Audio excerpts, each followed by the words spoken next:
सरकारी कार्यालयले चाहिँ एउटा चाहिँ रात्रिकालीन सेवा पनि प्रदान गरिदिन सकियो नि त। कुनै कुनै जुन सेवा छ जुन चाहिँ मलाई नै अब कुनै चिज अब भनौँ न अहिलेलाई त कर पनि अनलाइन तिर्ने भएको छैन, बेलुका खाली भएको ठाउँमा अथवा बेलुकातिर त जान सक्ने मान्छे त जान सक्यो नि त।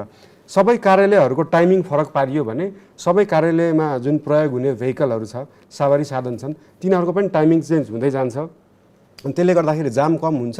अनि यो चिज यो कल्चर विकास गर्दै गएपछि बिस्तारै 24 आवर जुन भन्छन् 24 घन्टै काठमाडौँलाई चाहिँ खोल्न सकिन्छ। त्यसको लागि 1 लाखवटा सिसिटिभी जडान गर्न पर्छ कि सेक्युरिटी प्रोभाइड गर्नुपर्छ कि त्यो चिज गर्ने। जस्तै सिसिटिभी काठमाडौँ महानगरपालिकामा हाल्नलाई त त्यो डिजाइन गरिदिनु पर्ने अथवा ठुलो डिपिआर गरेर ठुलो टेन्डर गरिदिनु, त्यो त 2 दिनमा गएर ल यसको लागि चाहिँ यति यति चाहिएको छ भर्खरै टेन्डर खुलाउन सकिने चिजहरू हो नि त। यो चिजहरू सामान्य चिजहरूलाई चाहिँ बिस्तारै सुधार गरेर ट्राफिक म्यानेजमेन्ट गर्न सकिन्छ।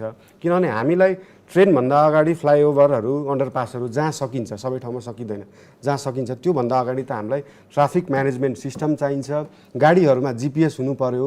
त्यो जिपिएस सिस्टम गाडीहरूमा भयो भने तपाईँ यो रुटदेखि त्यो रुटमा जाँदै हुनुहुन्छ भने तपाईँले गुगल म्यापमा तपाईँले कुन रुटमा बढी जाम छ भनेर त हेर्न पाउनु भएको भए त तपाईँ त जाम भएको सट्टा अर्को जाम नभएको रुटमा जानुहुन्छ नि त। कहिलेकाहीँ बागमती कोरिडोरमा पुरै जाम हुन्छ, माथि खाली हुन्छ,